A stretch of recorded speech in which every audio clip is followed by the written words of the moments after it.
Netcasts you love. From people you trust. This is Twit. Bandwidth for iOS today is provided by CacheFly at CacheFly.com. Why do you need Google Home or the Amazon Echo when you have Siri? And we'll go in search of fortune with the new Uncharted. And I have a puzzle game that will either challenge you or drive you insane. I love it! It's time for iOS Today.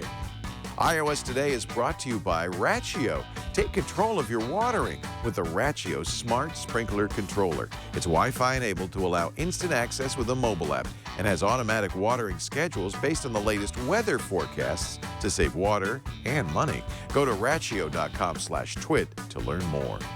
And by Automatic, the connected car company that improves your driving and integrates your car into your digital life. For more information, visit automatic.com/twit and enter the code TWIT to get 20% off your purchase. And by Texture, the mobile app that lets you access the world's most popular magazines anytime, anywhere, using your phone or tablet. For your free trial, visit texture.com/iOS.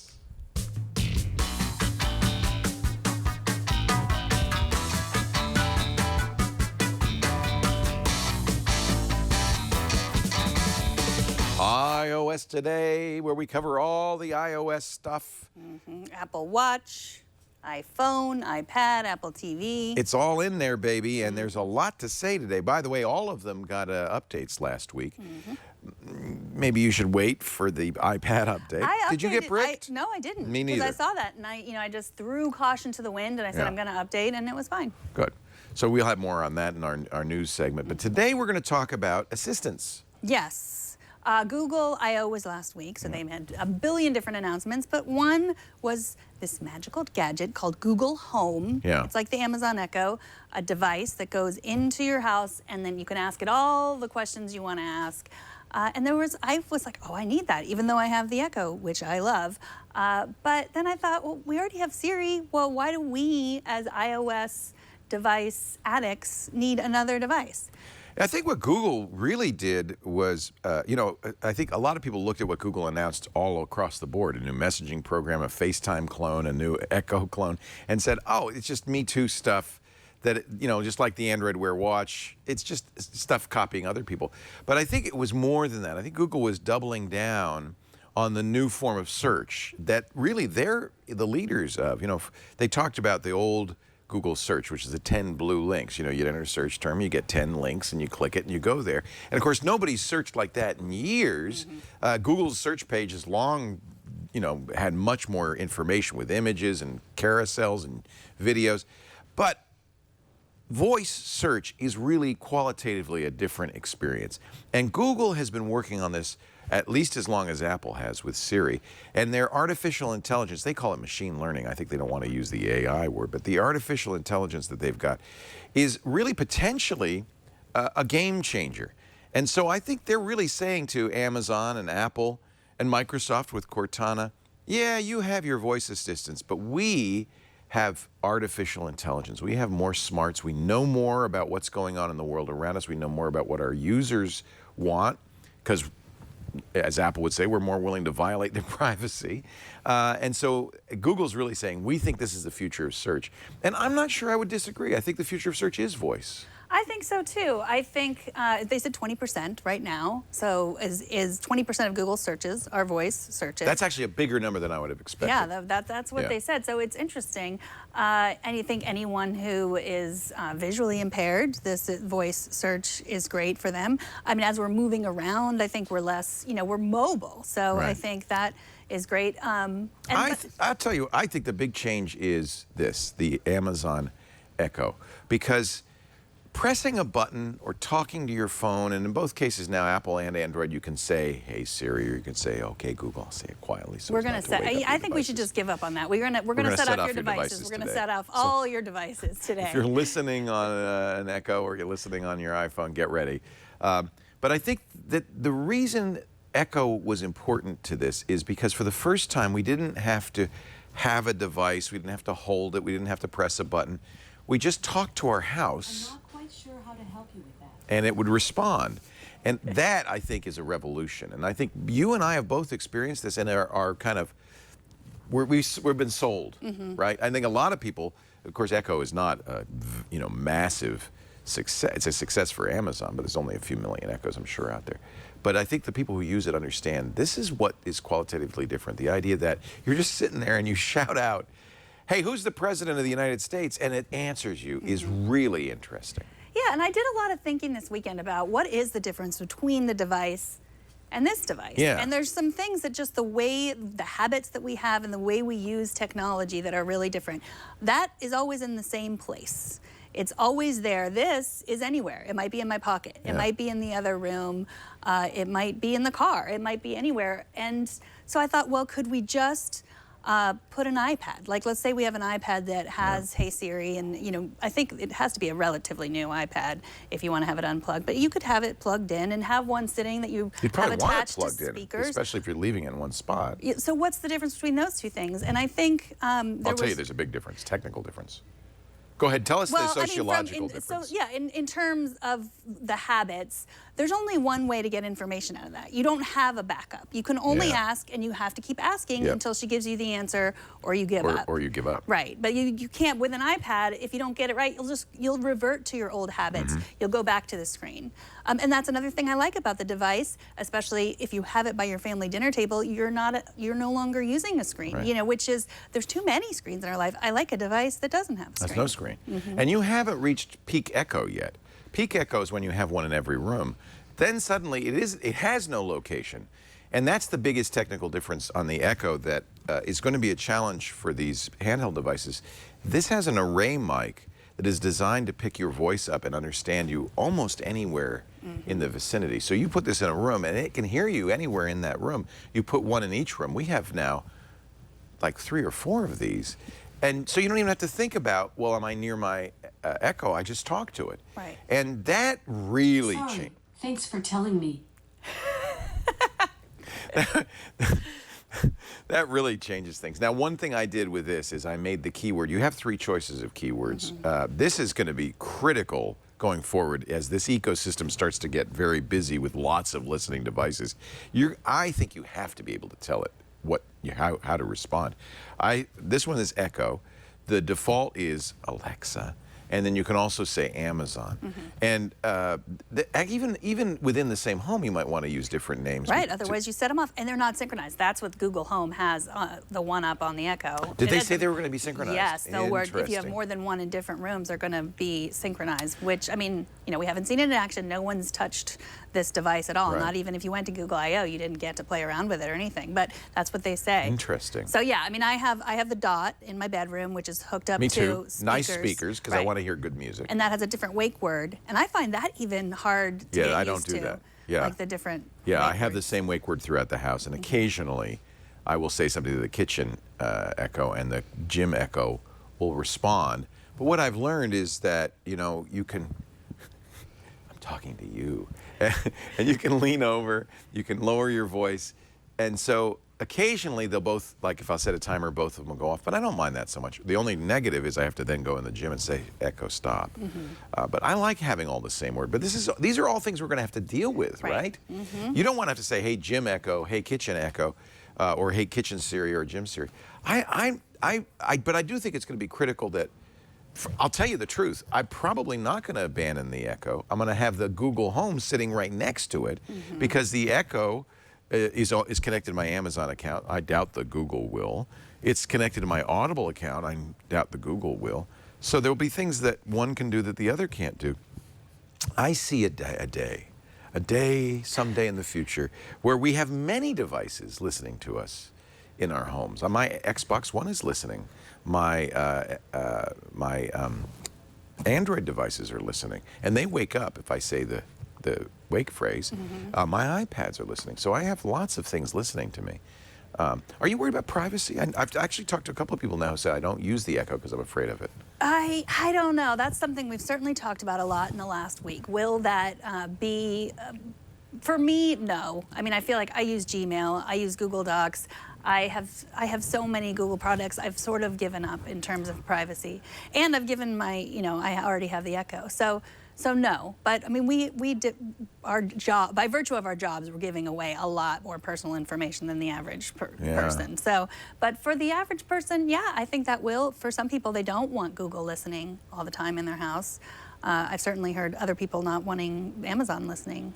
You know, I'm sympathetic to people who worry about privacy. I certainly understand that. And the good news is you don't have to have devices in your house with microphones. Many of the devices you have already do have microphones. And if you're worried about, let's say, a law enforcement agency sending a national security letter to Amazon saying, turn on Leo's Echo, which they could certainly do, and nobody's saying whether that's happened or not. The FBI refused to comment. There's nothing to stop them from doing the same with my Android device, or my iPhone, or my tablets, or my Xbox One, or my Samsung TV, which also has a microphone on it. So I guess you'd have to get everything that had a microphone off it, and then you'd probably want to get off the internet too. And you know, I feel like we have given up on privacy. I think for expediency, most people are just going to say, well, I would like privacy, but I give up.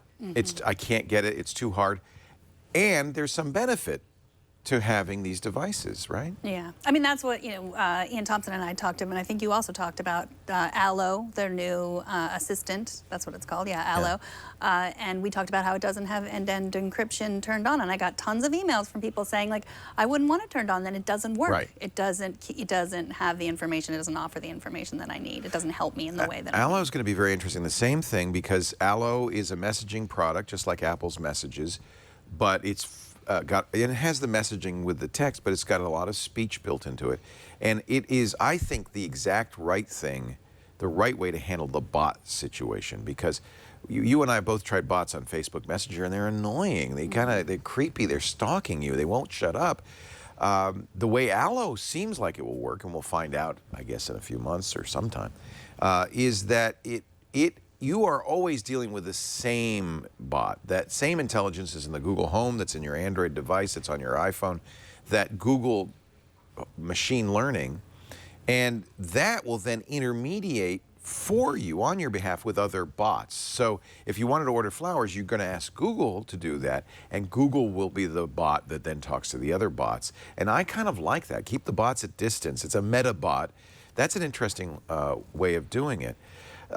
I do agree, though, that what Google should have done with Allo, and who knows, they may end up doing this, encryption shouldn't be on by default. It has built in the same strong encryption from Whisper Systems, the Signal encryption that's in Signal Messenger, that's in WhatsApp.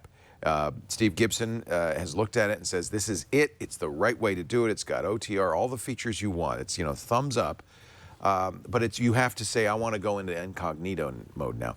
What I would love to see Google do is put a switch on Allo that says permanently go into incognito mode. It doesn't have to be on, and then when you tap that switch, say, you know what, I want permanent incognito mode, it can say, okay, fine, you're going to be safe, you're going to be secure, you're going to be encrypted, we can't read your messages, only you and your recipient can, but understand neither can our Google machine learning, so don't expect it to respond to anything you say there, and don't expect it to learn from your behaviors. And I think a lot of people who would check that box say, yeah, that's exactly what I want. I wouldn't be surprised after the back and forth that has gone on over this, if that middle ground, Google didn't take that middle ground. It's not on by default, but there's a box that you can keep it on all the time. Right now, you have to pick each conversation one by one. And that's, the idea, what privacy advocates are saying is the tyranny of the default. You're going to use whatever the default is. So most people won't get the benefits of privacy, even though it's built into the software, because they're not going to choose the alternative. So let's get to Siri. I think one of the biggest limits to Siri is she doesn't work.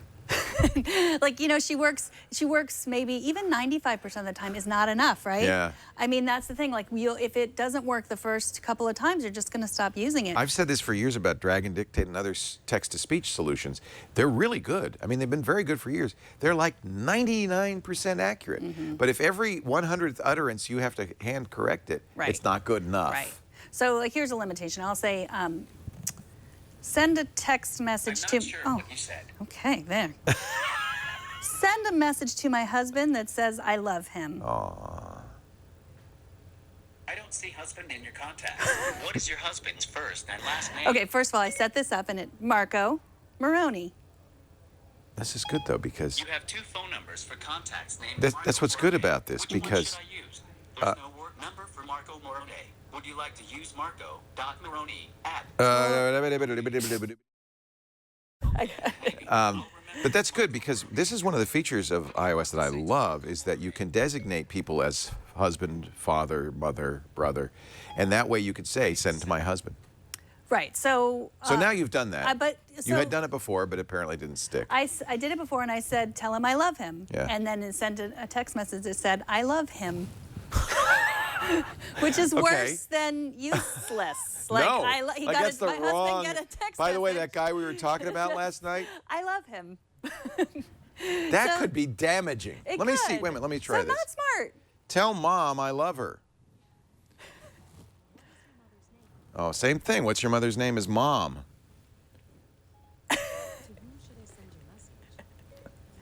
Mary Laporte. Now it wants to say, send a message saying name is mom. So everybody's had this situation, like in spades. And you I only do mean, that a couple of times before you go, oh, screw it. Yeah, it's not even funny anymore, right? Like, and so that, so you know, I really asked a lot of people on Twitter this weekend, like, do you use Siri? Do you use it regularly in your house? Like, how is it helpful? And I did get some answers from people that. So for a lot of people use it regularly, or they say they use it regularly for very specific things, but specific things that you might also use your Amazon Echo for. Like a lot of people use it for cooking times, which Right. is the big seller for, you know, it's in the kitchen and you just say, you know, hey Siri, set a timer for 25 minutes for me. There's CJ Blackburn says that. Perfect for it. Great. So like you can And I ask- use the Echo that way all the time. So look, maybe we should do a test. Is Yeah. the Echo on? Yeah. Like calories. Okay. Echo. How many calories are in a hamburger? Burger has 295 calories per 100 grams, 83 calories per ounce. Okay, Let's that try- was useful. Try Siri, or you try OK. Okay, Google. How many calories in a hamburger? There are 204 calories in 100 grams of frozen beef patties. Similar. Hey Siri, how many calories are in a hamburger?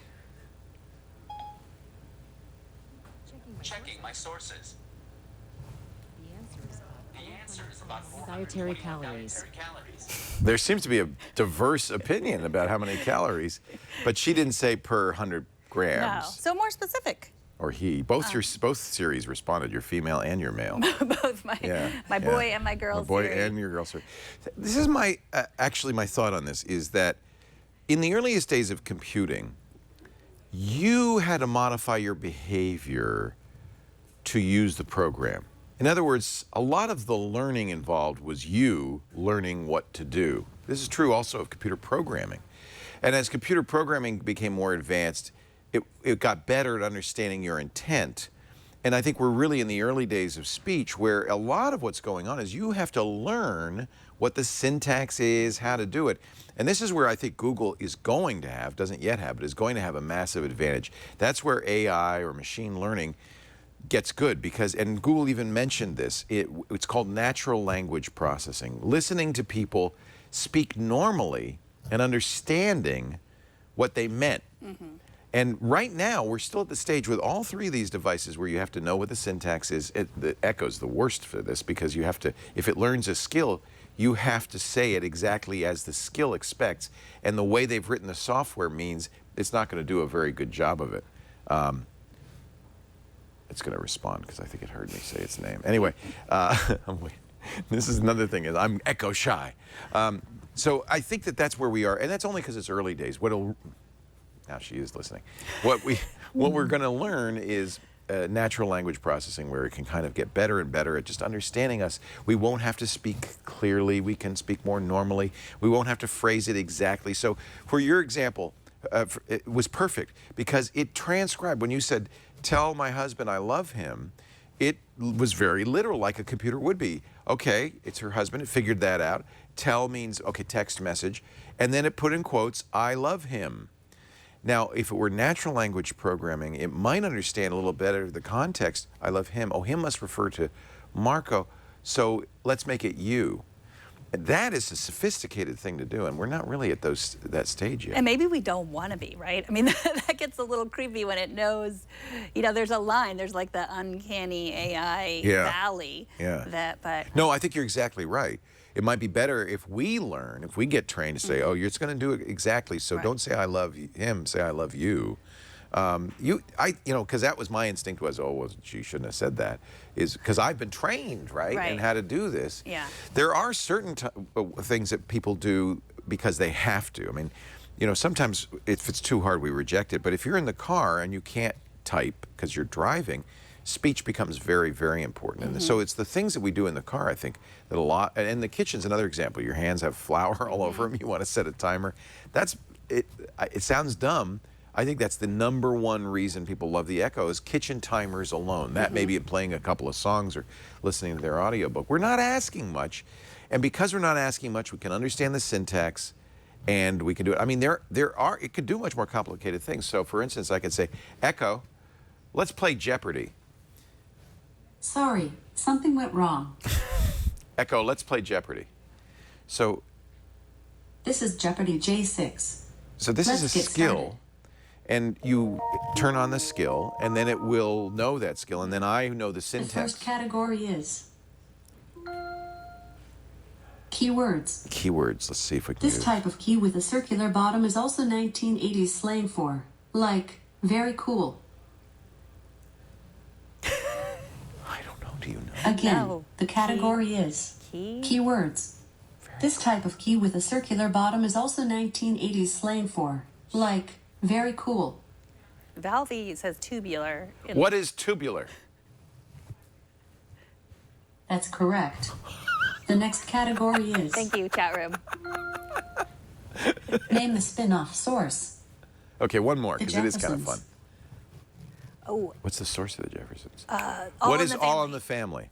You have to imagine it. That is incorrect. The correct response was, what is all in the family? Echo, next category is- Echo, stop. The Pulitzer Prize for Fiction.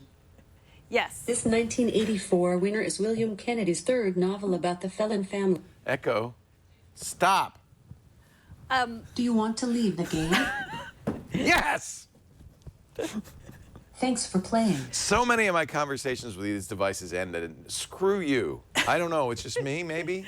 We play the animal game with our Echo at home, and that, they guess an animal. That's fun. I like it that you can add skills. I think Yes, that's really but great, you but have you to have to know say that- it just so, Right. right? It's Yeah. not very flexible. Yeah, my Echo will read the Hacker News too, but you have to say, Echo, launch the skill, the Hacker News, or Right. something like that. Well, you can listen to us. Right.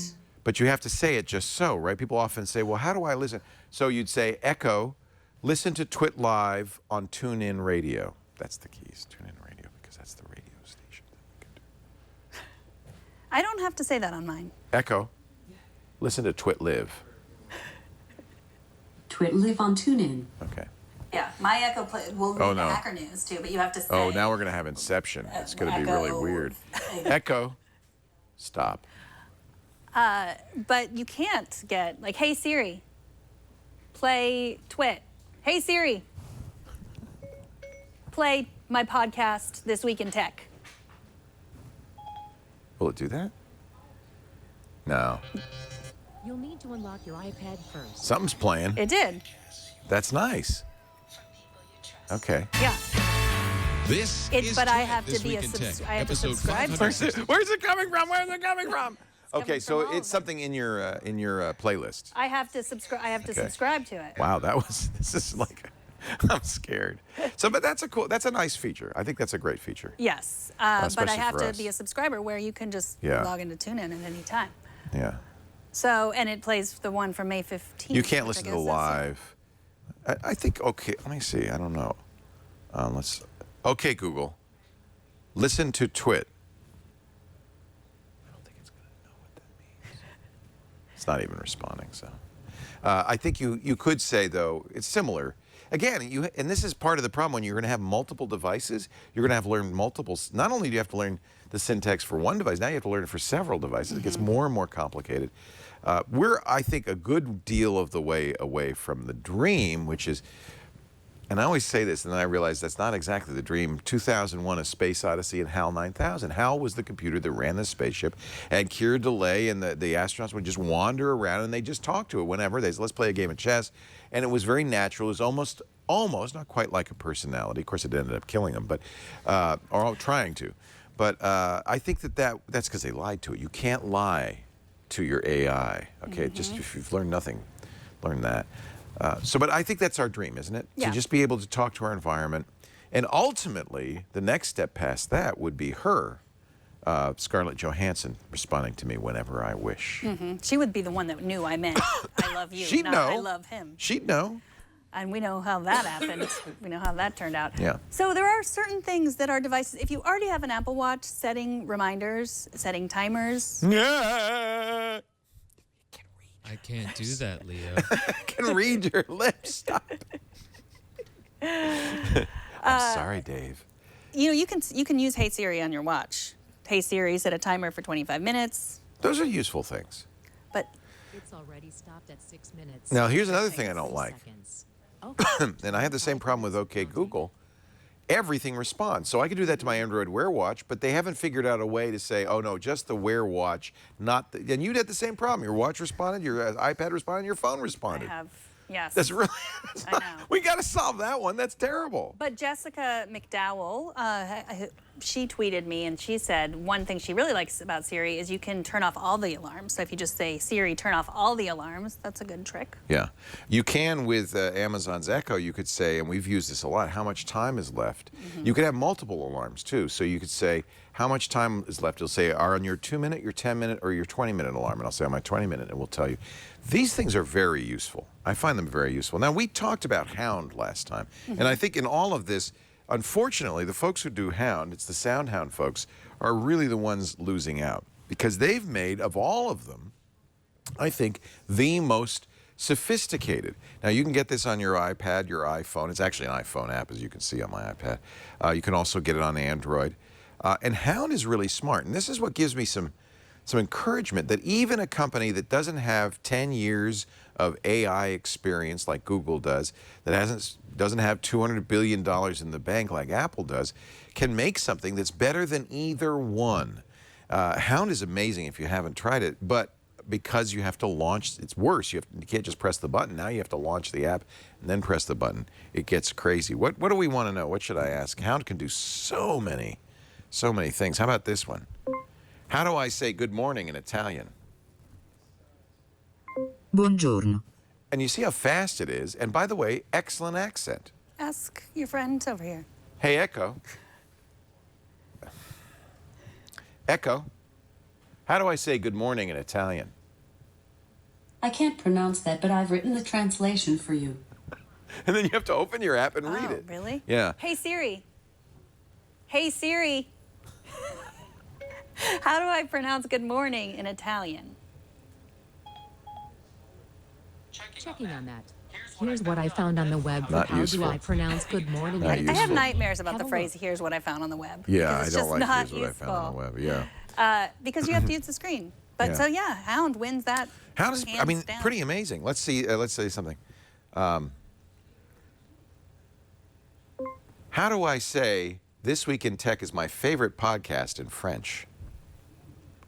By the way, look how fast Cette it is. semaine tech est mon podcast préféré. See how fast that is? I don't. Now, by the way, the translations are coming from Google. I think ultimately this is what's going to be very interesting with Google's Allo and possibly the Google Hello, which is, or Home, I guess, which is that this was calling on another service. Did it very quickly too, on another service. You wouldn't expect somebody to write all the smarts needed into one simple program. It should be able to intermediate for you with the rest of the world. So if I should say, book me a hotel in Newport Beach for June 22nd through the 26th, it should be able to do that not Showing by... 10 results with availability near Newport Beach for Wednesday, June 22nd, staying for 4 nights. That's pretty impressive. That was also pretty fast, but it's his Yelp, right? So I love the idea of these becoming our bots, our agents, representing us to the outside world. And then, of course, what that requires is that the apps that they're calling on are aware. And that's why it's ultimately going to come down to Microsoft, Google, and Apple, that you need enough market clout and market position to get Open Table and Yelp and everybody else to work with you. Now, of course, Yelp has an API, and it may be that it's enough just to work with the API. What we did on Twit, for instance, is when we designed the new site, is we created an API for listening to our stuff. If somebody wanted to, with any of these devices, make it possible for them to call up Twitch shows, they could do it in a very intelligent fashion using our API. They got to be motivated to do it. We have to be big enough. We're not, for them to do that. So there is you know, both sides have some work to do.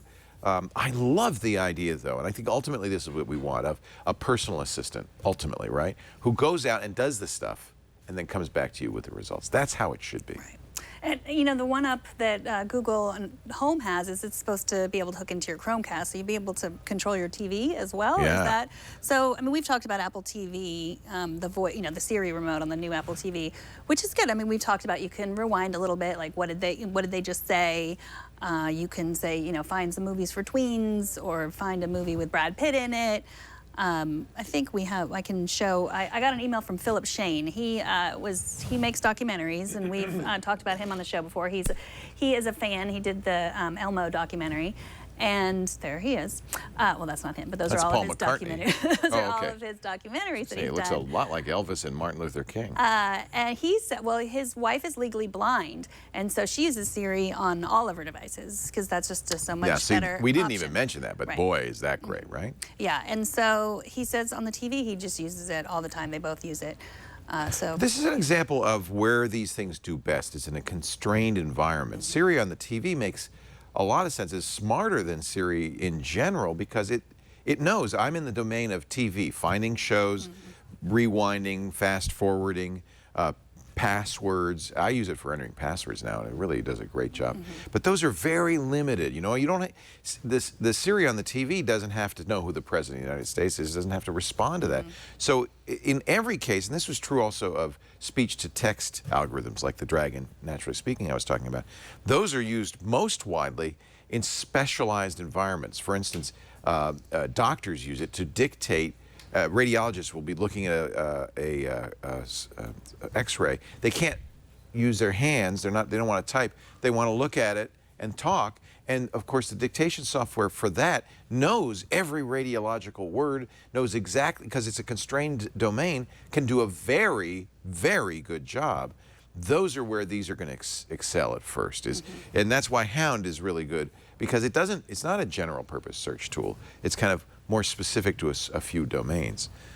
It's hard to do what Google and Microsoft and Apple are trying to do, which is be a complete general purpose assistant, but that is what we want ultimately. I mean, you shouldn't have to say, press the TV remote. You should be able to say to your house, what's on TV tonight, and don't forget to TiVo Game of Thrones, and it would do that. And that's the ultimate. But I think we're a few years away from that.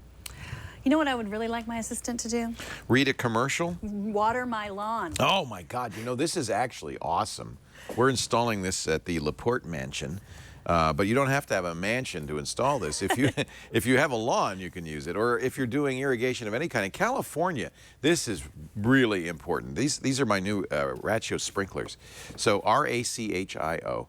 This is a smart sprinkler system. So it's the controller that you already have if you have different zones in irrigation and stuff that turns it on, you know, 4 in the morning until 6 in the morning. You turn on the sprinkler, whatever.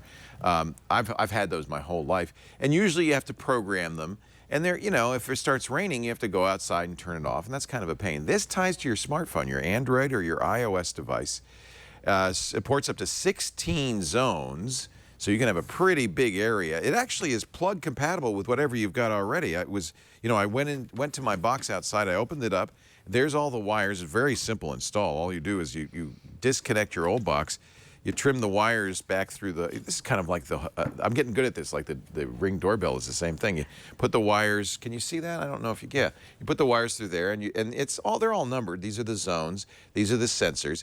Couldn't be easier. And you even have the manual controls that you have on your existing sprinkler control. But the beauty is when you tie it into your Wi-Fi, and now if it starts raining right now, I can turn off my sprinkler from here just by launching the app on my smartphone.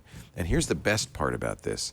Many areas, because it saves so much water, they will give you a rebate. Your local water company will give you a rebate that may even make this cover the cost of this device. I was talking to somebody in the chat room who lives in Glendale, and his ratio cost him $33 after Glendale's, the city of Glendale's rebate.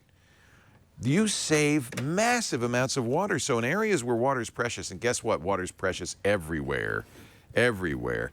This WaterSense technology is fantastic. If you go to the Ratio page, you'll see how many gallons of water they've saved. The last time I checked, it was a huge number. 748,368,108 gallons of water saved by the smart sprinkler controller.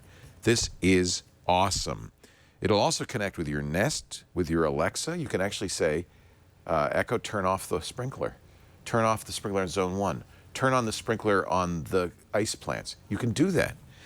It works with Nexia, Control4, iControl, lots more. LED lights will tell you exactly what's happening, so you don't have to go look. Is it watering now? Is it wet yet? It's EPA WaterSense certified. That's the industry's highest standard, so you will save water, and this is so important now, up to 50% on your outdoor watering bill, and you'll save so much water nationwide. Check with your local provider, because they will actually give you rebates, in some cases up to 100% of the controller. I want you to go to rachio.com/twit to learn more about the Ratio Smart Sprinkler Controller. And you can find out right there if you're eligible for a rebate from your local water company. rachio.com/TWIT. I'm on a mission now. I want everybody to use this. You know, I mean, here in California, it's like vital. But water is a precious resource. We don't want to waste its water in the sidewalk or watering during a rainstorm. It saves you money, and it saves the world. So this is a good thing. Ratio.com/twit. Really happy to have them as a sponsor. So speaking of plants, Apple opened a new store, and I know you were going to talk about it on Twit, so I turned on Twit to listen to what you said about it, and you had your shirt off, and I need to know why you took your shirt off. Do you have the clip? So, okay, look, it's beautiful store. The store has 24-foot glass doors that can be pulled back in nice weather. But we also have the clip, I think. And there's a grove inside. So instead of the Genius Bar, you go up to the Genius Grove. And they're really trying to encourage people not to buy things, but just hang out. You know, I don't know if they serve coffee. If they did, I would be glad to hang out there. On the other hand, I had this allergic reaction. Oh, yeah, here we are. We decided to turn the Twit Studios into the Grove, the Twit Grove. And there you are wearing Don't you feel shirt. better with all that greenery around you? And so that's so it's enough about an of that. hour 19, Brian, where the shirt No, comes off. that's quite an. All right. Well, I tell you what happened. I felt so relaxed with the birds and the bees and the trees and I felt so relaxed. I just had to strip down. And thank you very much. I mean, if you're going to take your shirt off, we might as well show it on all the shows, right? So what is That's that an what you're going to interesting do? philosophy. Is So I actually. I mean, you can keep your shirt on in the show. We you had have some a video. fun. Yeah. Okay.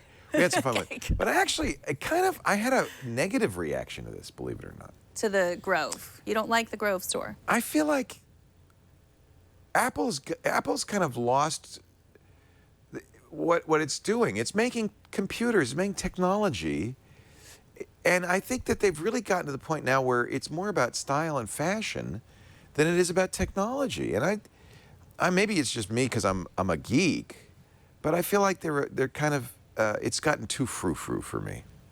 So It's become like you know. In fact, I can't think of a retail institution that's quite so frou-frou, so little about technology and so much about style and style over substance. It bothers me a little bit, but I admit it's just me. I'm just a weirdo. I mean, I'm sure it's a wonderful place. I haven't visited it yet, and I certainly will. And they've always made their stores destinations, and they've always been beautiful. A store doesn't have to be ugly and utilitarian. It can be beautiful. Do you like shopping in the store, or do you prefer shopping online? Oh, I never buy anything in the store. I just buy it online. Yeah. Doesn't everybody? I occasionally have gone into the store. I like the store. I like being with people. And I know you talked about this a little bit on Twit. Sometimes when I'm in the mall and I'll just drop my children off there for a while I do other shopping, which they're fine with. Well, the kids and the that's the other Apple thing. store. That you really get the strong impression Apple's not trying to sell anything. No. They just want you to hang out Yeah. there. And that is a little cultish to me. Now it's become the Apple cult. It's like, just be with us, you Right. know? And Just, yeah. pretty soon they'll have a uniform they want you to wear and little pins. Oh, wait a minute, that's the watch that you wear just to identify yourself as one of us. Yes. You know, can you imagine? I wouldn't be surprised. You can just walk in, but your watch has to say hello before Right. you can come in. If you're wearing a Fitbit. Oh, I'm sorry, sir. You must go to the Fitbit store. All they do is sell Fitbits. I don't know. It doesn't seem so bad. It's pretty. Okay. Well, you had a strong opinion about it. I do. I don't know why, but it sets me off the wrong way. It feels like it's more about art and architecture, and I love art and architecture. That's fine, but that's not what I expect from Apple. I expect Apple to be about technology and computers and making better stuff. Maybe if iTunes worked better, I wouldn't be spend a little of that money on iTunes. Okay. Okay, well, we have an iTunes story. Also, I wanted to, before that, what about Apple and AI? Marco Arment wrote a piece on his blog today about how... I agreed with this. This actually came out a couple of days ago. We also talked about this on Twitter. He said they're the next BlackBerry. Yeah. So my question, so he says they're the next BlackBerry because... Could be. Yeah, he's very clear. He says if Yes. Google's vision for machine learning, which we were just talking about, comes true, Apple can't play catch up. They'll be like BlackBerry. They'll be blindsided. BlackBerry, of course, blindsided by the iPhone. Apple could potentially be blindsided by Google's incredible advances over 10 years. But the thing is, they're not so different at this point, right? They're neck and neck.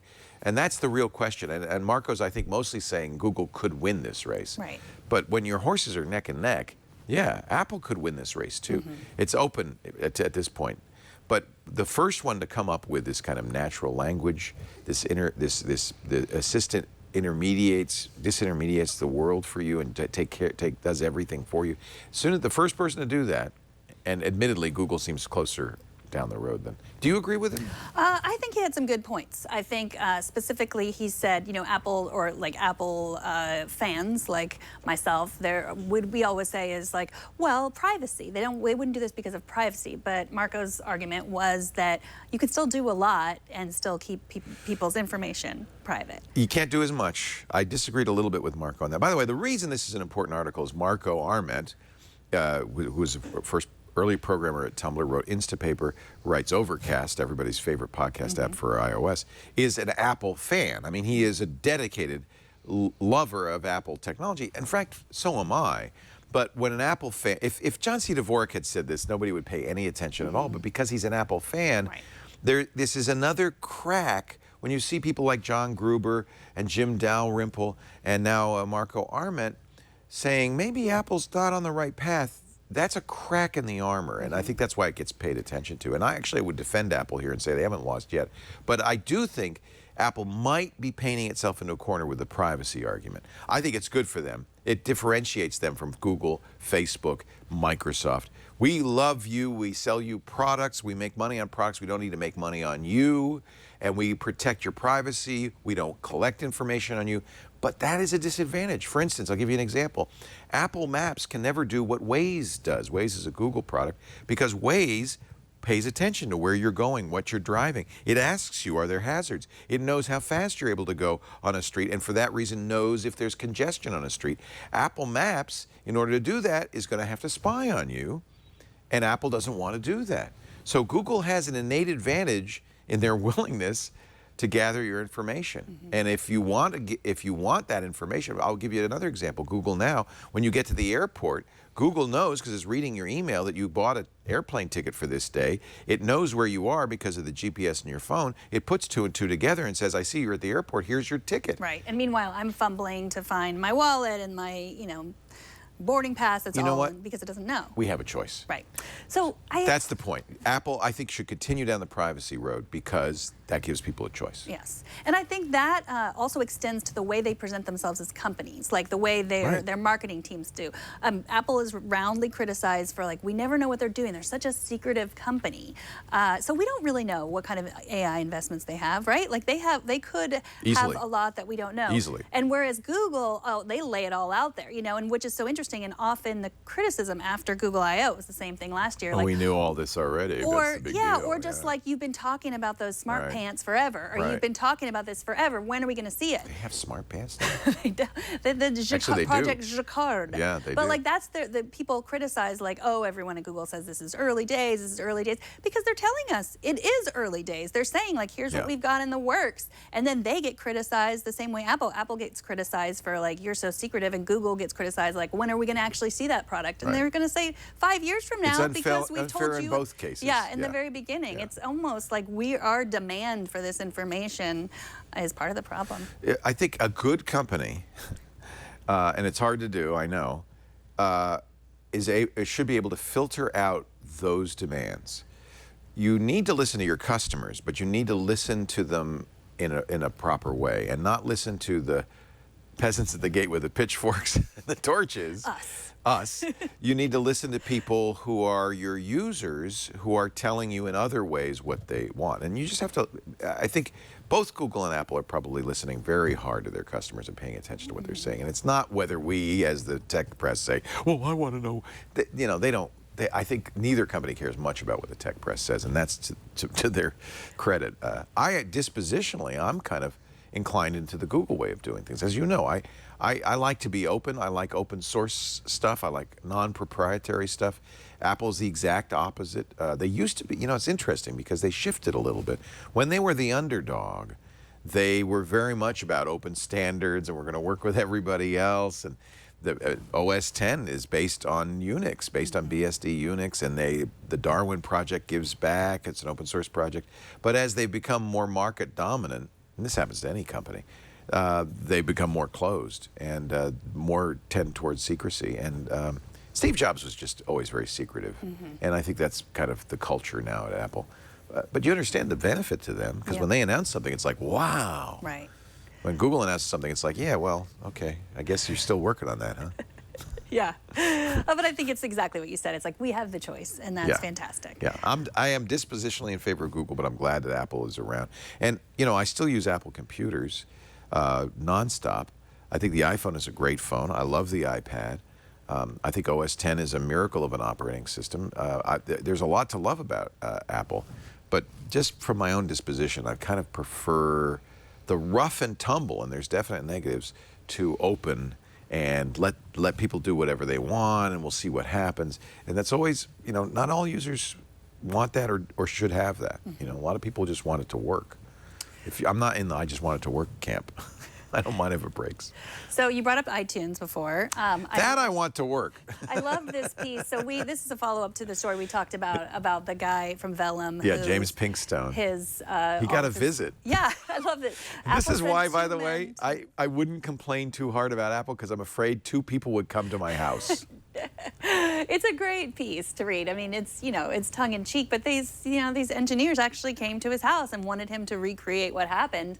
And that was genuine. I don't think they were strong-arming him or there was any intent to threaten. It was really about, no, if you can show us this, we really need to find this bug. Yeah, and I had originally said, he says he talked to someone named Amber. But they looked at the logs. They said he did. At the logs, and she That's actually said exactly what he said. She said that they said she was wrong, but they... I am so proud of Apple, because I think we in the tech press wanted to blame the user. A lot of Apple fans, anyway, said, oh, Pinkstone screwed it up. And to Apple's great credit, and I said this at the time, don't blame the user. Let's see if there's something wrong. And to Apple's great credit, they could have easily said, oh, you know what? The people who are having problems, they're nitwits. Problem exists between computer and, what is it? Chair and computer. Chair and keyboard. PEBCAC. And they didn't. And in fact, these engineers, Pinkstone even says this, we really want to see how it happened, because we believe you. They said, we believe you. And I think that's what good companies should do. Yeah. When people complain. Especially when they get that much press, right? I mean, if I just said it, would they? I believe you, James. I believe you. Problem exists between keyboard and chair. PEBCAC. That's who's. Let me see. Keyboards here. Chairs. Oh, me. All right, error 56. That was the error that some people's iPad Pro 9.7 was being bricked. Error 56. But wow. Did they ever say? Now, Apple pulled back the update. They pulled back the update, but Did I mean, they if ever you say already, why it happened? Because it didn't happen to everybody. They commented on it, but they didn't. I don't think they said why. They're looking at reports. They pulled it back. They're unable to. People unable to restore their device through iTunes. They should contact Apple support. But they did acknowledge some people have bricked iPads. Mm-hmm. You know, this is the problem. I mean, even though the good news about Apple products is they're homogeneous. So it's tough with PCs because there's a million configurations. But Apple, and same thing with Android, frankly. But Apple, you know, they make the only hardware, so they know exactly what the hardware is. So they should be more reliable in their updates. But what you don't know is all the different apps. And so it's probably some combination of apps or some way somebody uses it that's different from most people that it's causing this brick. But good news, they're going to fix it right now. Do we have to re-update or? Because we're now going to not be in sync with. I'm sorry, all my timers are going off. you set a bunch of timers for 20 minutes? Yeah. I don't know if we need to do that. I mean, to get another update? I guess Probably we'll we'll have to. Update. We'll do the next update, but it's not taking At some away point, our they have to update. reconcile the computers that took the update immediately and the computers that are taking the update Probably later. the We're going to next have update. different code. So there's going to be something that goes on. Yeah. Well, we talked about our smart home. We talked about our smart sprinklers. We should talk about our smart car. Oh, really? Yeah, we should. Do I have a smart? Oh, I do. I smartened. If you don't have a smart car, my you car. can. I smartened my car. Smarten your car. I'm going to smarten your car. I've already smarten your smartened my car. This is it. Your car has a thing. I think a lot of people don't ever see this, the OBD, onboard diagnostic port. It's right under your steering wheel on the driver's side, and you'll see it because it's like an open connector. It's just sitting there. There's no, at least no car I've ever used has a hatch. Did yours have a port or a hatch on it? No, it's open. And I think what you assume is, oh, well, this is for the shop because they're going to plug in their computer, and that's exactly right, except it's open. And that means you could get a device, put it on there, and know what's going on inside your car. This is the Automatic, and it is awesome. Automatic created this to be easy to use. Originally, it was for iOS only. They now have an Android app, but they really wanted to make something that was as beautiful as Apple's products, and they have. It's easy to use. You plug it in. It pairs to your phone. It works on nearly every car made after 1996, and suddenly you're getting so much like information, like real-time performance data. It'll signal you with an audio alert when you step on the gas a little too hard, because one of the things this can be used for is, of course, improving gas mileage. It'll let you know when you brake too hard. It'll let you know if you've exceeded the speed limit. It's really amazing. The dashboard web app gives you all sorts of information. You'll never wonder what that light on your dashboard, you know, the alert light is. The commute analyzer determines when you should leave for your destination and how you can save money by making your commute more efficient. You can keep track of your teenagers driving. Automatic, yes. They've even got, there's even apps that interface with the Automatic to make teens better drivers. It's so cool. They've even got a 24/7 crash response feature, so you can feel secure knowing Automatic is keeping your loved ones safe on the road at all times. Now, if you keep track of business mileage, it'll do that for you too with Concur and Expensify. It works with the Apple Watch. It works with the Pebble Watch. There's no monthly fees. I have to emphasize that because I think a lot of people would say, oh, I'd pay $10 a month for that. Nope. There's no subscription. And Automatic respects your privacy. They will never sell your data. Now, normally $99.95, but we've got a special deal. Just use the offer code TWIT. You're going to save 20% at checkout. That's really a good deal. I love this. Automatic. It's part of the quantified self. Now you've got a quantified car. Automatic.com/twit. Get the Automatic today. This is the second generation, too. They've gotten better and better. Really good stuff. Automatic.com/twit. use the offer code TWIT to save 20% at checkout.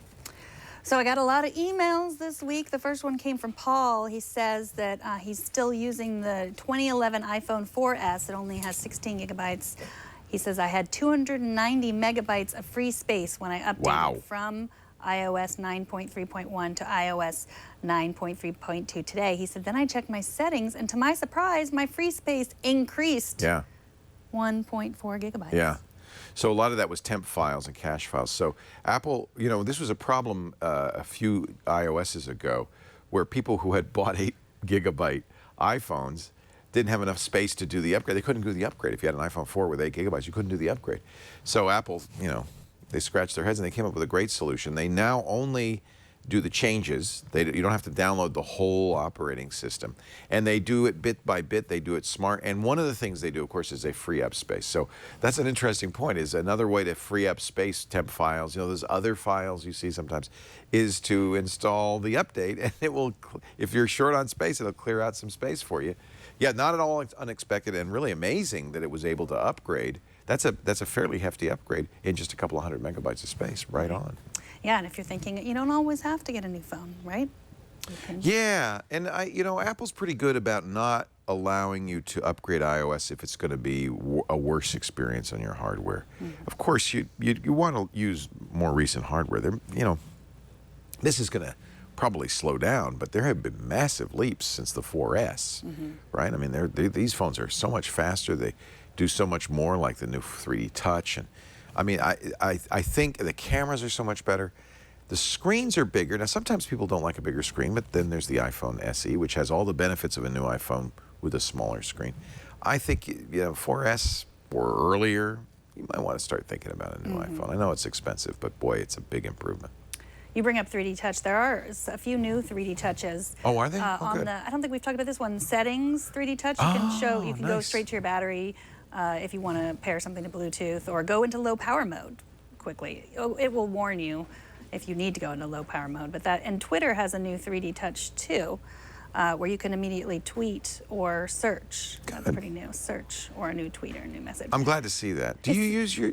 It's another one like Siri, I know, where you got to train yourself. You got to train yourself. Yeah. I don't use it regularly. Okay, so we talked about 3 third-party keyboards last week. Third-party keyboards, the Gboard, which I'm still using and still enjoying. That's the Google keyboard. Right. So we got. By the way, now I understand. And just we were saying, why do they do this on iOS but not on Android?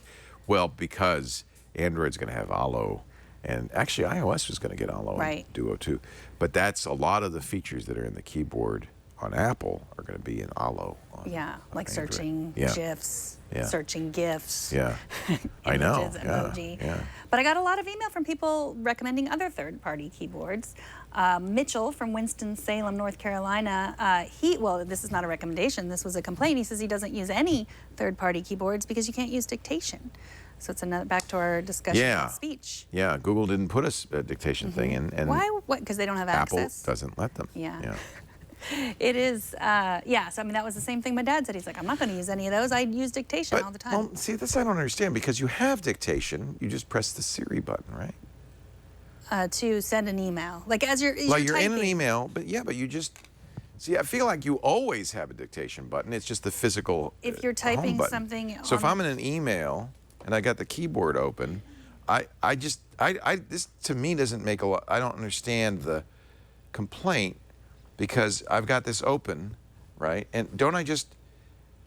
Now I'm going to dictate some... Oh, maybe I don't. How do I do that? Oh, I can't. Maybe I can't. Oh, guess you're right. No, you can't. Dictate. I'm sorry. I mean, you could say send an email. Could. You could say, hey Siri, send me an email that says this. But then if you're typing and then you want to start dictating, I'm so spoiled because on Android you just press the microphone and the keyboard goes away and a microphone interface comes up and you start talking. Yeah. And that's, by the way, the #1 thing I do with Siri or Google is dictate. I don't like typing on phones, so it's much easier for me. I dictate almost all my texts are dictated. Interesting. Oh, so you can't do that. Well, I guess I'll have to go back to the Apple keyboard. I thought you could. Whoops. Siri did apologize. So, she did, yeah. She's nothing if not polite. Fair. Well, she unless is you swear nothing. at her. She's nothing. Right? No, I'm just kidding, Siri. You're not nothing. She's just bits. she's bits. Bits. Is what you said. Okay. Bits. Phew. Baron from Hawaii writes, WordFlow by Microsoft is a great keyboard. If you have an iPhone 6S Plus, because it has fan mode, I think we talked about that, where it does on the side of the keyboard. Yeah, the one-handed operation. Yeah. and But it Google also- has that too, right? It says it has one-handed operation. I didn't try it. you can use one hand. Oh. But sure. So it doesn't go over to the corner like the like WordFlow does. Yeah, huh? no, where you Oh, could just okay. use, yeah. I mean, you can, it depends on how long your thumbs are, I guess. But As it I doesn't- said, I hate typing on those little keyboards. I so- know, and WordFlow doesn't work in the iPad, and also I think doesn't have the dictation, which is unfortunate. He also recommended NinType. Have you ever used NinType? No. It's a super- 9-inch nails type? I don't know what the Nin stands for. It does look like the 9 Inch Nails logo, doesn't it? Yeah. $5. Is it $5? Yeah. It looks like it's similar to the swiping. I don't know what it offers differently. Google very allows colorful. swiping. You can so- resize the keyboard. It does a split keyboard. That's kind of cool. Mm-hmm. And they say it's easier to learn because you can see what letters it's choosing as it's choosing them. That's one thing I don't like about the swipe style keyboards is you think you're typing a word and then it gives you a completely different word, and it's because you were kind of missing. So this kind of trains you by highlighting the key as you swipe that it's going to use. It can be kind of good. I have to say, because all third-party keyboards are second-class citizens on iOS, it is a little bit frustrating. I'm still getting, even though I disabled the Apple keyboard, the pop-up whenever I type passwords, I'm getting the Apple keyboard. And I am sometimes just getting no keyboard. Like just Yeah, I'll that try to happens type still? and then nothing Yeah. comes up. That was a So- bug early on. That's still going on. Yeah, it has happened a couple times to me. It's super frustrating. Yeah, I ended up going back to the Apple keyboard, even though I love keyboards so Yeah. much. I still use both, but I did, I put Yeah. the Apple keyboard back, and it's buggy. It's unfortunate. Without it, it's buggy. Yeah. Yes, exactly. Ben from Southern California says he likes a keyboard called Minum that has two Minum. U's, MINUUM. It doesn't. You have to touch the general area of the key, and it has great swipe features. I find they're faster, but it makes it really small if you want. So he says he just typed this message on the Minum. Nice. So Minum. And Kevin Berg says Phraseboard and Keeble are two other keyboards that we didn't There are a mention. lot. There's You know what had happened is the day before we did that, the Google keyboard came out, and it was so good and did so much of what we wanted that we said, oh, well, this is the one. Right. Well, so here's an interesting. Keeble costs $20. Whoa. It's not for the general user, but it's made for people with mobility impairments. It's okay. fully customizable with different keyboard layouts, basically unlimited color options. It offers features like dwell and release, which virtually eliminates mistyped keys due to uncontrolled movements. Right. Those very It's specific. I feel it's so sad. I guess I understand why, that accessibility programs are so expensive, even though the target audience is often on disability, doesn't have a lot of money, and then they're expected to pay $20 for a keyboard. It's Why do you understand? Is it because of the Small market. Yeah, it is sad. so, this has always been the case. What is interesting to me is that there is a growing open source movement for accessibility programs like screen readers, like Orca instead of JAWS. And I'm glad to see that. Those are free. Right. And it's basically people volunteering, but I don't expect developers to give away their work. I understand. And you have a smaller market, you need to charge more. But it's thrilling for me to see people volunteer and create open source solutions that are, in many cases, very good. There was a really interesting article in Fast Company that I read this morning with a Google designer talking about how accessibility research helps machine learning. Absolutely. Because you're teaching robots like with limits Right. the same Right. as accessibility limits. So I think that might mean that we'll see cheaper Yeah. apps for Yeah. accessibility. Thank you for everyone who writing in and giving your suggestions of what you use. I'm Megan at twit.tv or Megan Morrone on Twitter. You can tweet at me your suggestions, and thank you for everyone that emailed me or tweeted me about how they use Siri. That was incredibly helpful. Very interesting. Yeah. Now I'm going to go read some magazines. I think I could save you some time and money. Thanks. And clutter. Wouldn't it be cool? I'm blue skying here. Okay, let's blue sky. Let's blue sky. If there were something like Netflix, but for magazines, like you'd pay one flat rate, and then you get all the magazines that you'd want on your iPad, your iPhone, your Android device, just everything you'd want to read. You just carry one device on the plane, but all the magazines are there, and you pay this like one low monthly. I just invented texture. Unfortunately, It's already been invented. it's already been invented. Actually, that's fortunate for you. Not so good for me and my $1 million idea, but it's great for you. This is all the best magazines, right? This is the magazines you want to read, including the New Yorker, National Geographic, People, Us, Rolling Stone, Vanity Fair, Esquire, Men's Health, Time Magazine, Wired Magazine, Popular Mechanics, Popular Electronics, all the magazines, Sports Illustrated, all the magazines. And the nice thing is, you don't have to go to the store and buy an issue because you want to read that cover story. You don't have to subscribe.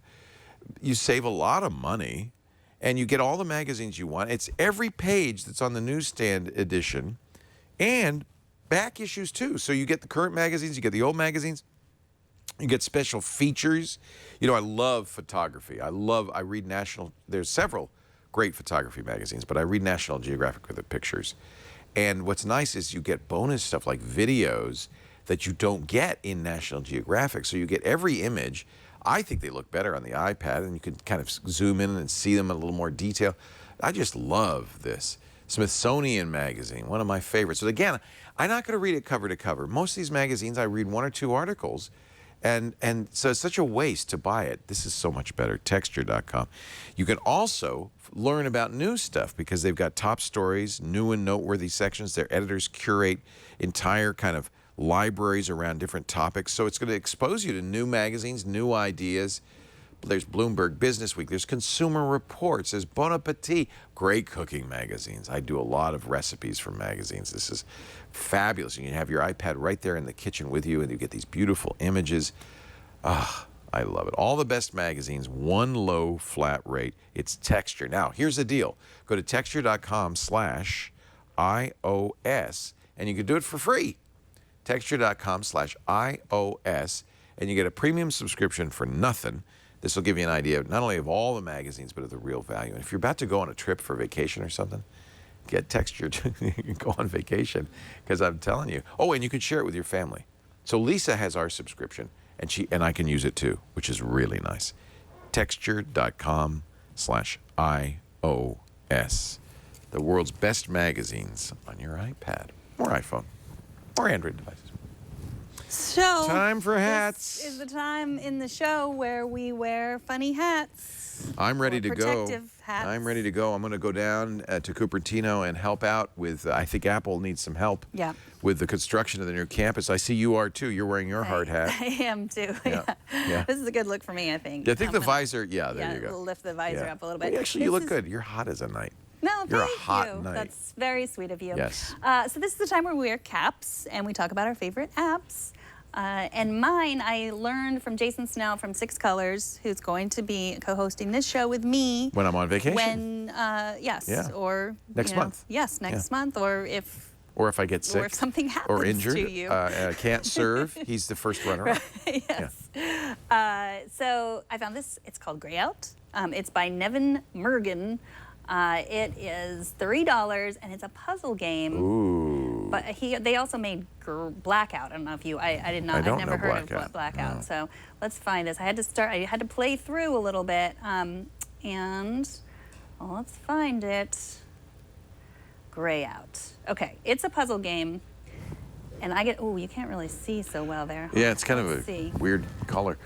There we go. Turn down. There we go. Open. Okay. Look unable. Somebody spinning. Frightened. Teal inside ceiling. Yes, everything. Memory sudden. Okay. So hello, Elaine. That's what that says. Can you hear me? And I have to choose one of these words that will work as a response. Oh. Unable. You want to try that? Yeah. No. That's not right? No. Can you hear her? Spinning? No. Frightened. Yes. Uh-oh. Can you get rid of other words? I guess you can. You can only do one at a time. Okay, let's say yes. And then here, I can go to next. I think you should have done enable. Oh, there's only one choice. It won't say Dr. next. Gronick. Dr. Grosnick, you're in the neighborhood hospital. There was an accident. Do you remember how it happened? Accident? Question mark? That's not the right answer. How do you know? Oh, you didn't get a next. Yeah, so I have to say previous, and I can go back to next. You got to tap it to get rid of it. And then Yeah. I'm gonna just say, do I remember how it happened? No, because I don't. And then That's correct. So this is like a text adventure. Yes, but it gets harder. It seems that there was a chemical explosion in your neighborhood. Oh, If you want to whoa. play through this, just shut your ears so you don't have spoilers. Okay. In the southeast wing, it shook you up quite a bit. I'm afraid your body has sustained immense damage. Oh, dear. Not the least of which was a traumatic brain injury. Given that, short-term memory loss is just one of the symptoms we expect to see. How does your head feel right now? Hurts? It hurts. Oh. Next. I'll see if we can... Oh, forget parrot basket dictionary. So I have aphasia. Yes, and that's why. and I'm- You know what? This is like aphasia. Yes, exactly. You can't. You can There's think all these perfectly well, but you words. can't get the words out. Right. So it's just saying any word that rhymes will do. Oh, I and want then to I'll play just this. say This looks like why. fun. It is. It is Does it hard. go? Is it pretty deep? Does it go on and on and on? It goes on and on and on. Oh, I'm It's gonna get very this right hard. now. It's one of those games that makes you think like, I'm crazy, I'm giving up, I'm never, and then you start thinking about it, and then you go back to it, and it's awesome. So have you ever heard of aphasia? It's a language Disorder. disorder. Yes. Yay. That's correct. $3. It causes difficulties in And speaking. I'm buying it right now. Listening, writing. I don't want to play through it anymore. Because I No, want to give no. it You've out. given us. That's like the tutorial. Right. This is the. You've given us an idea. It is really fun. Nice. It's really hard. It will drive you insane. It will. You'll find you'll waste your entire day, and then. What fun. Yeah, you realize that the tech news podcast that you were supposed to do won't happen. Is that what Sorry, happened Jason Howell. on Friday? Because I. No, I'm just kidding. Is Blackout the same idea? Blackout. I didn't try Blackout. I think Blackout is like more like redacted to figure out what the redacted Oh, yeah, words yeah, are. yeah, But I remember that. I didn't Yeah, play yeah, that. But yeah. yeah. So yeah, Boy, that's Grayout, good. totally worth it. Nice. $3. A cool little puzzle. Put it on your iPhone, your iPad when you're, you need to be occupied. Highly recommend it. And thank you, Jason Snell, for recommending it. Now, my game is something that actually Neo in our chat room recommended. I was looking for an app cap, and he said, oh, you got to try this. It's called Uncharted Fortune Hunter. Now, I love the Uncharted games on Sony. They're on PlayStation. They're really great, vivid, kind of first-person adventure shooters. This is not the same at all. So it's related. You'll see the same people and the same titles, but it is a very different game. And you know what? You wouldn't want to, I don't think you'd want to, I've always said I don't like it when they make games that are designed for consoles or PCs and they just put them on an iPad. I want to see something that's more native to the iPad or iPhone, and this is. In fact, you can see it'd be great on the iPhone too because it's in portrait mode, and it's really a point game. I have a problem. I can move this guy around, and I will, and then, no, that didn't do anything. I need to get to there. I don't know what's going on here. How do Can you I get push down? this? Jump. No, you can't. You can't get off of there. So it's kind of this is a puzzle game. You're also eventually trying to do this in the fewest moves. Obviously, I'm not succeeding at that. If you've ever played, there's an old classic computer game called Sokoban, where you are working in a warehouse, moving around barrels of beer, and you solve the puzzle by pushing the beer around. This is kind of like a 3D Sokoban, and I'm completely at sea. I have no idea what I'm supposed to be doing at this point. In fact, help me, Neo. This is like Fallout, like in Fallout Shelter, right? Where it's not related to the game. I mean, you get the same characters, so you'll recognize the characters and kind of it feels a little tropical, but it's not at all Uncharted, so don't get confused. But man, I'm trying to find a key. Oh man, I don't know what to do. By the way, this is a free game. Unfortunately, Help. it's a in-app purchases game, and you use orbs as the currency. This is level 1. Yeah, I'm thwarted. Unleash this mysterious ancient power to revive Nate and transform the world to your benefit. The orbs. Boy, that didn't help me. Let me. Cabo Zone says tap the circles. Tap the circles. Okay, I didn't pay attention during the tutorial. Earn keys by solving each puzzle within the move limit shown. Use keys to unlock Sully's smuggled loot. Oh, look at that. So I'm trying to get there, right? Aha. Oops. I should have done that one. So now I got to go back. I got to press that button again. Go back here. So really, if I had known, yeah. When two objects are connected, Nate uses symbols to keep track of their connection in his journal. This is a hard game, right? I don't know what I'm doing. Oh, the treasure fairy dropped by. Well, there you go. So, anyway, this is fun. Yeah. It's kind of a puzzle game. You know, in ways, it's similar to what you're doing. It's, you know, it's kind of, you're trying to solve these kind of geometric puzzles, not verbal puzzles. I got some new loot for you, kid. You can open it with one of those keys. Well, I got a key. Let's open the loot. What did I get? Oh, I got 5 mystical orbs. Now, that's what you're buying, by the way. That's the currency. I'm hoping I can play pretty far in this game without buying more mystical orbs. Do you want me to notify you when you've got more loot? Yeah, sure, might as well. Oh, no, I don't want that kind of notification. So Captain Kidd's boa mask. Nice, you got a key. Anytime you get a key, come see me for loot. Ooh, this doesn't look happy. That's going to be a problem, yeah. So, fires a dart from each turret when Nate steps on a tile. So, what you don't want to do is step on a tile that could put you in a position to get shot at. So, like if I do this, I was able to do that without getting shot. So you want to stay where you can't get shot. So I guess there. Oh, I walked right into that one. Okay. You get the idea? I do. Yeah. It's good. It's fun. I like it. It is Uncharted Fortune Hunter. And what's nice is this is free. So, you know, I'm not crazy about in-app purchases. I wish I would pay $5 and just play this game without having to buy anything. But on the other hand, it looks like I can get pretty far and have some fun without paying anything. So there you go. We'll see how far we can play this without paying for orbs. Uncharted. Well, that's it. Fortune That's Hunter. all I got. That's all I got. So it's time to knock off the old hats. knock off the old hats and knock off for the day. For the week. Pull the whistle and we'll be back next Monday. We do the show. We do. Can you see me? Or you just, I can see you, yeah. Through the little, yeah. I can see you. Can you see me? It looks like you're about to play Infinity Blade for reals. I haven't been watching Game of Thrones, but do I look like I'm on Game of Thrones? Yeah, you do. You know who you look like?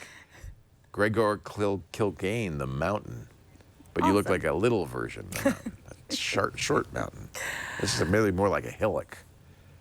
Okay, then. Megan the Hillock.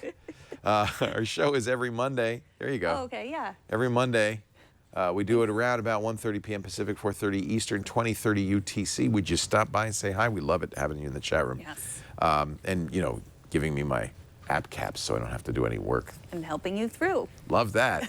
But if you can't, of course, on-demand audio and video of all of our shows on our website, twit.tv/iOS for this one, or subscribe in your favorite app. And then you can send a tweet to Megan or call and leave a question. Call my phone number. You probably we love got your it. questions. We love you. Yeah, right. We love your video questions. Put one on. Make it under 30 seconds. Say your first name and city. State your question. We'll put it on the air. We get to get famous for all the world Get to see your face. Yep. Thanks, Megan. Thanks, Leo. Hey, a final note before we go. There won't be a show next week because it's Memorial Day in the United States. We honor our men and women of the armed forces and those who have made the ultimate sacrifice on Memorial Day. And we have a barbecue. So we will not be here for any Twitch shows on Monday, but we'll be back the following week. So don't be devastated if you don't get an iOS Today next week. There isn't one. See you next time on iOS Today. I'm not throwing this.